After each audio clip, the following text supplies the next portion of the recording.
He's Billy, as the story goes, and his Geiger counter goes berserk. This prospector raises the alarm. It's not subject to the Official Secrets Act, and it hits the national press. Now, the Minister of Supply, Howard Beale, has written in his autobiography, it could have lost him his job. So it was a massive problem for the government. Meanwhile, fresh animal thyroids were arriving at Marston's laboratory from across the nation.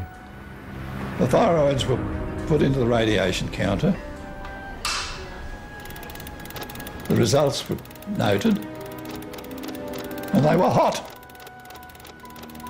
I alone had the results, which were hot.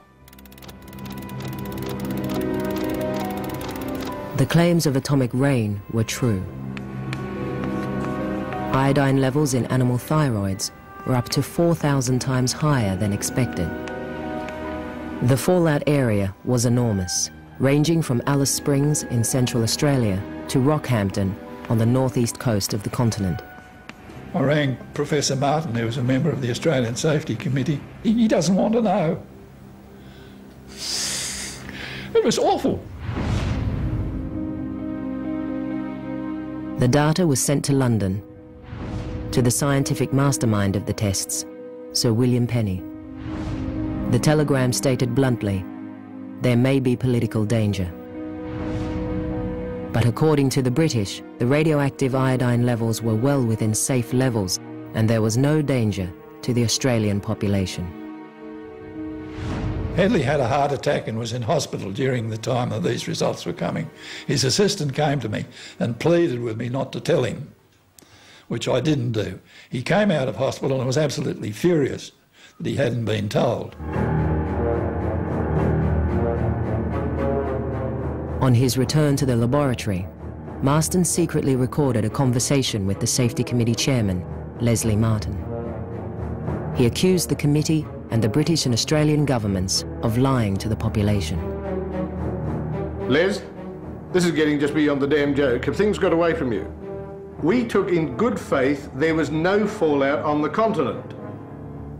Well, it was official report coming from the minister.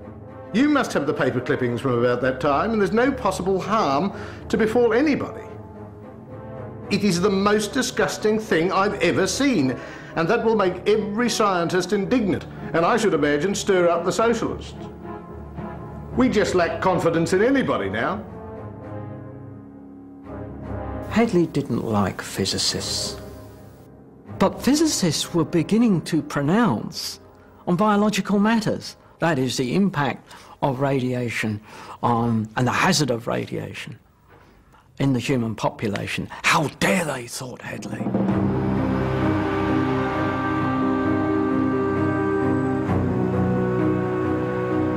Marston's doctor ordered him to cut back on his workload, but he was determined to continue his experiments to see if the Safety Committee was looking after British or Australian interests. He expanded his thyroid collection points around Adelaide, the closest city to the tests. And unknown to the Safety Committee, he would also monitor radioactivity in the air over the city. Fortunately, an American scientist, Professor Perry Stout, had set up a rather splendid piece of equipment the year before to measure natural radioactivity in the air over Adelaide.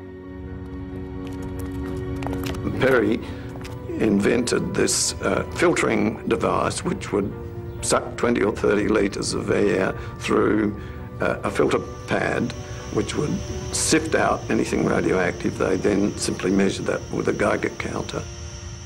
And he did that up on the roof of the nutrition laboratory in Adelaide.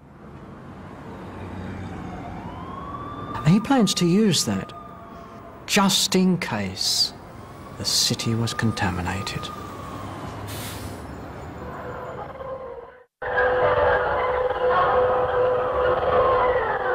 Barralinga, South Australia, September the 27th, 1956. 5 p.m. South Australian time.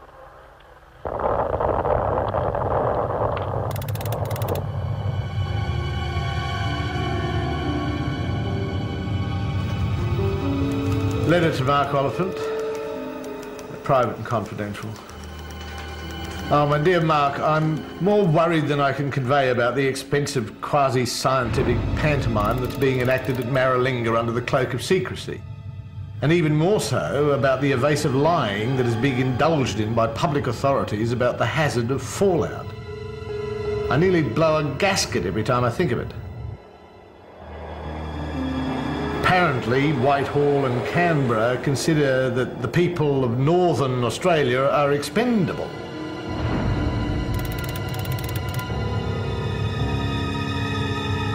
By comparison to all its predecessors, the third Maralinga test was small.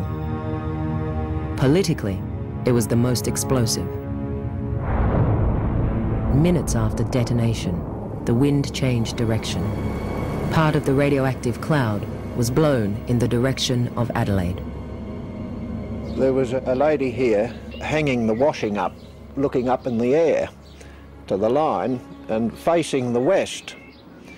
And she said she noticed a very unusual reddish-brown cloud, huge, stretching for miles, and very high.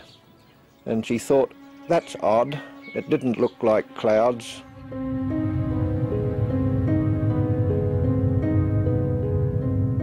Being a farmer and always interested in the weather, this was a strange day. At 4 o'clock in the afternoon, a grey, streaky cloud come over from the northwest, and all of a sudden it went completely dark.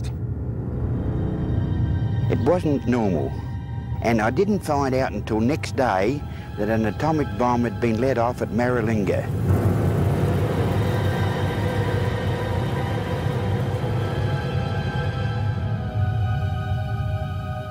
Hedley Marston got quite angry when he read the official pronouncement that skilled men working through the night had found no evidence of any radioactive material. My cynical view is that it must have been too dark for them to read their Geiger counters.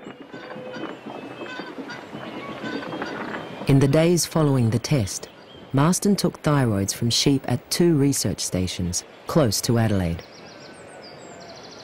He measured radioactive iodine levels up to 5,000 times higher than normal. The results from Perry Stout's air sampling were equally disturbing. Instead of having counts of around 20 per 100 seconds on a normal day as a result of natural background radiation, he received the day after the bomb test counts of 96,000.